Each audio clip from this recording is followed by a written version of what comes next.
Hey guys, I am a huge fan of physical media. I love writing with pen and paper, I love reading paper books, and I love DVDs. And that's why I thought today I would go through my small but ever growing DVD collection. And I say small because I've met people with hundreds of DVDs, but these are the ones that I'm gonna try and get through today. So, this is in no particular order, just the order I took them off my shelf in. And before you ask, I don't just collect DVDs. I hate saying that I collect DVDs because I feel like collect implies that I don't use them, but I do. And I watch them because I do not have a CRT TV yet. I'm looking on Facebook Marketplace for one that's not egregiously expensive. My friend was cleaning out his basement a few years ago, and he said he thought I would like this, and he was right. It's a portable DVD player that if you are around my age or a little bit older, you definitely remember them, but if you're a little bit younger than me, you probably don't. But I like watching my DVDs on here. But anyway, I think I'm gonna go TV shows first and then movies. So first up, we have the most underrated show of all time. I only have 3 seasons of it, but it is Psych. I don't remember when this aired. It was definitely in the early to mid 2000s, and I have watched this at least 7 to 8 times over the course of my life, and most of that was in middle school. And watching this an egregious amount of times in middle school definitely impacted me, because not only do I want to be Sean Spencer, I also want to be with Sean Spencer, and I don't know what that says about me other than that I might just be the modern day narcissist. But I could only find seasons 1, 3, and 5 at this used CD store. I guess it's a used media store. It's mostly like CDs and records, but they have some DVDs too. And I love it. I think this show is extremely underrated. And the guy at the counter when I was checking out also agreed that Psych is so underrated. Do yourself a favor and watch it. All of these DVDs are, by the way, from like a flea market or the thrift store or like some used secondhand store, because why am I going to pay $15 for a CD? Plus, it's not as fun when you don't find it in the wild. You know what I mean? I could just go on Amazon or whatever and order the rest of the seasons that I'm missing, but where is the fun in that? Next, we have season 1 of Gilmore Girls. I love Gilmore Girls. It's cozy. I haven't watched it in quite some time. I mean, I've watched the series like hundreds of times, but I don't have any other season other than season 1. And honestly, season 1 is perfect. It has all the perfect vibes. Rory's still at Chilton. It's perfect. I have many thoughts on Gilmore Girls, and especially the love interests of these two, the only important love interest of these two. Maybe I'll get into that some other time. But all you should know is that I don't care what you think about Max Medina. He is perfect for me. That is my soulmate. Next up, we have one of the greatest comedies of all time, Arrested Development. The only important seasons. I don't care about, is one of them upside down? No, that's just how it is on the DVD. Seasons 4 and 5, if you're an Arrested Development fan, you know why they suck. I'm not gonna get into it, but if you're interested, I think Drew Gooden made it. What's sliding around in here? Better not be the disc. I think Drew Gooden had a video where he talked about why Arrested Development failed, and he was 100% right in everything he said about that. But, seasons 1, 2, and 3, Michael Bluth, I want you. And that's all I'm gonna say about that. Next, we have one of my favorite shows of all time, and also one of the funniest things on TV. It's Always Sunny in Philadelphia. I only could find seasons 1 through 6 at the flea market, but I will find the other seasons on DVD. Trust me. I will get it done. Season 17 is coming out this summer, which is crazy, but this is the best. I'm so sad they stopped at 6 at the flea market, because season 7, I love Fat Mac. I think Fat Mac is the best. He's the best. Yeah, I don't know. I love It's Always Sunny in Philadelphia. I guess it's not for everyone, but it's for me and it's for a lot of people because it's very popular.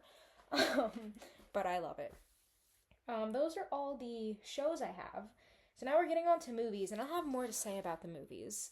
Um, First up, let's do this. Little Miss Sunshine. This is one of these movies that I can only watch. I have to be in the right mood to watch because it's gonna make me sob. And sometimes I'm not in the mood to sob, so I have to be in the mood to watch this, but this is a very good movie, and I love it. Um, it's just a really good movie. I don't know what else to say about it. Another a thing I want to say about the DVDs though is that these come with the special features. Like all of these have special features or commentary. This has 4 alternate endings, which I didn't even know those existed when I first watched the movie. Um, and it's just awesome. Director's commentary, screenwriter's commentary, which why do screenwriters never get as much credit as the directors? I'm always hearing, oh, this movie was directed by so and so, and unless it's like the person who wrote it's the person who's directing it, I never hear anything about the writer. And I'm like, guys, they're the reason. I don't know. I get mad because I write. And so when writers don't get credit, I get mad. But Little Miss Sunshine is so cute.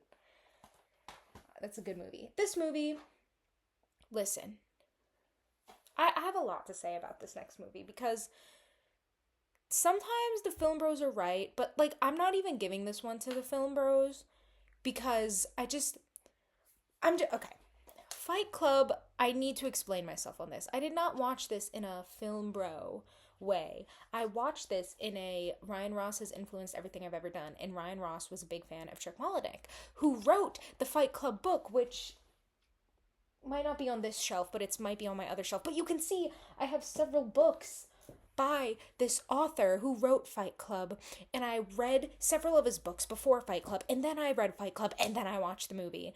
And is that kind of pretentious for me to want to get that out there in the world and defend myself? Yes, and I don't care. I needed to say it. That being said, this is a movie the film bros are right about. I have never really I don't think I've ever talked to a film bro in real life, so I can't really say for certain that they are watching this correctly, and I know the way everyone watches things is subjective, but I don't care. There's a specific way in which, you know what I'm talking about, where it's like film bros will take the wrong message for movies. But I don't know what I'm trying to say. All I'm saying is that I'm glad I have this on DVD. It's really good. And bonus features. I mean, I'm gonna say bonus features every single time because they're awesome. Okay, next up we have Amelie or Amelie. Still not sure. I've heard it pronounced different ways, but I love this movie. She looks a little creepy, and I love it. But I got this one very recently. Actually, I've been waiting to find this, and I'm glad I did. This has. Let me look at the bonus features on this one. Where is it? Where does it sit at? Yes, look at all these bonus features. You're not getting that with streaming services. This is one of my favorite movies because I am. Is that a little basic for this to be one of my favorite movies, by the way? Yes, it is. And I don't care, things are basic for a reason. This just makes you feel good. The soundtrack is very whimsical, very fun. And this movie makes you feel good. It has a happy ending, and it's cute, and it's fun, and it's light, and it's French. And I'll give the French people this. You know, I won't give the French a lot of things, but I'll give them this. And I'll also give them my first name and my middle name because they're both French. But anyway, I love that movie. If you haven't seen it, you have to see it. I don't care if it's going to be too sickeningly, is that how you say it? Sickeningly sweet for some of you. I don't care. This next movie I think is also like basic and maybe a film bro-y movie. I don't really know. The Social Network. I'm sure this came with a case other than this, but I got this at the thrift store, so it didn't come with it. I have been looking for years for this in a thrift store or a secondhand store, and I found it the other day. And it was a little pricey for a thrift store CD. It was $6, but I don't care because it comes with a whole other disc of, you guessed it, bonus features. And I'm so excited because I actually don't even know what's on the bonus features because, like I said, this didn't come with the outward, like, box. So it's gonna be a surprise for me. This movie, like, This is probably the movie that I could watch a million times and never get bored of it. And I have watched it dozens of times and I'm never bored of it. I always react the same way, even though I could probably quote the movie word for word, it still has the same effect on me. It's amazing. If you haven't seen The Social Network, I don't know what you're doing. You need to get on that. That needs to go to the top of your to-do list. The next movie, I've only watched this once. I'm not particularly attached to Blazing Saddles, and I haven't watched any other Mel Brooks movie, I don't think, but I really like the ending of this movie, and if you somehow haven't seen it, I'm not gonna spoil it, but it's funny. It's a good laugh, and the ending is awesome, and that's mainly why I got it. This movie, again, film bros have a point. This movie rules. Like, I'm sorry. He like, it does rule. I rewatched this recently. This is a movie I've seen multiple times within the past year. It's another movie I could watch a dozen times and never get bored of it. It's just awesome. And I love Christoph Waltz. I love him. I wish he was in more things. He is, but I want him to be in everything. Again, bonus features and just a bunch of things. I'm not gonna go through every single bonus feature on every single DVD, but I'm just trying to reiterate. This is why you should get DVDs, because they have bonus features. I don't know what you want me to say about this. This movie rules, and if you haven't seen it, I don't know. See it. This movie, I don't. I don't have much to say about this movie. This is a movie that will make me laugh out loud, no matter what. Confused loser Zoolander tries to steal a ward. Hey, that's gonna make me laugh every single time. And I miss when... Oh, my god, this movie is so good. Sorry. It's just so good. Anyway, what I like about movies from this time is that they did not feel the need to, like, be smart. And that's not... I don't mean that as a diss. What I mean is that at the ending of this movie, and slight spoilers, but come on, if you haven't seen this, I'm sorry. He stops like a ninja star being thrown at him with just his new look, with blue steel, and they don't explain it. They don't try and do some retconny thing where they're like, well, actually, they thought it was his look that stopped the ninja star, but it was actually set to... It doesn't. It lets us live in a world of imagination where Derek Zoolander's new look stops a ninja star, and movies need to stop taking themselves so seriously these days. I feel like once we got to that kind of like everything's ironic or sarcastic age of media and humor, movies got kind of sucky and they got very snarky, and not in a like British humor way, where British humor, like, that's kind of their thing and it is funny a lot of the time. But America, stick to what you do best, and it's this. It's Zoolander. This is the same guy that produced Severance. Isn't that awesome? Yeah. Anyway, next movie. Actually, how do I want to do this? Okay. Putting that movie on hold. I'm gonna talk about this movie first, because I actually have never seen Breakfast at Tiffany's. This is a preemptive purchase, and I know it's a crime that I've never seen Breakfast at Tiffany's, but I'm trying to change that. I have so many classic movies that I have yet to see, like, I don't know, the Good, the Bad, and the Ugly, Sunset Boulevard, Shawshank Redemption. Like, there's so much that I'm embarrassed that I haven't seen, and I'm fixing it this summer, don't you worry. But I'm gonna watch Breakfast at Tiffany's just because, like, I haven't seen that, really. I haven't seen Breakfast at Tiffany's. I'm gonna watch this soon. Okay, now we can get into this. There's a whole thing with these next four. So, first, we're taking a look at some John Hughes movies.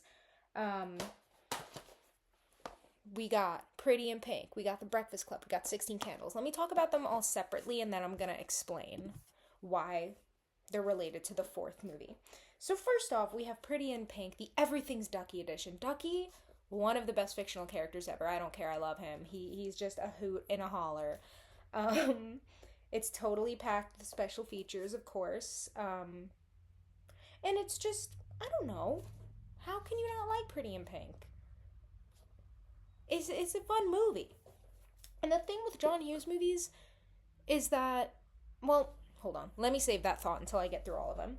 Then we have classic The Breakfast Club. This is probably, is this not the most famous John Hughes film? Either this or like Ferris Bueller. Which I need to talk about Ferris Bueller because Ferris was not the main character of that movie. Cameron was the one who had the emotional arc. Was he not? Ferris didn't change at all. But Cameron did. And also, Cameron Fry did so much for girls with undiagnosed OCD. I stole that from a tweet, but it's true. He is very important to me. Anyway, The Breakfast Club. I don't know what's going on with my voice. This is like classic. This is a classic movie that I have seen, and it's fun. It's fun. Let me get to the 16 Candles so then I can say my thing about John Hughes. 16 Candles, this is the one I've seen the least. This is the one I remember the least out of those three.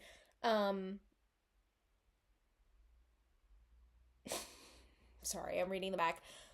I don't have much to say about this because I don't remember that much of it.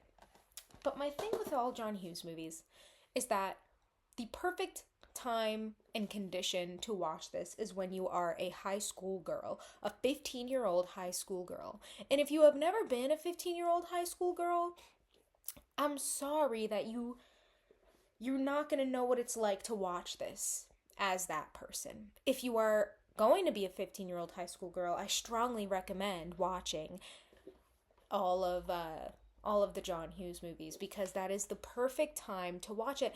And I can rewatch these movies now as a 21, almost 22, kind of almost 22-year-old girl, but it's not going to be the same. Like, I'm still going to have fun watching it, but it's just not going to hit the same. And the reason I had to say that is because I was talking with one of my professors I had this year, and he was a film professor. He hates John Hughes movies. And at first I was like, okay, I'm fine, whatever, I get it, they're not for everyone. But he was never a 15-year-old girl. And he's never going to have watched these movies as a 15-year-old girl.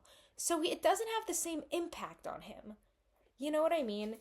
And the reason that's connected to the last movie is he's like, you want a good 80s movie with an awesome soundtrack? Watch Say Anything.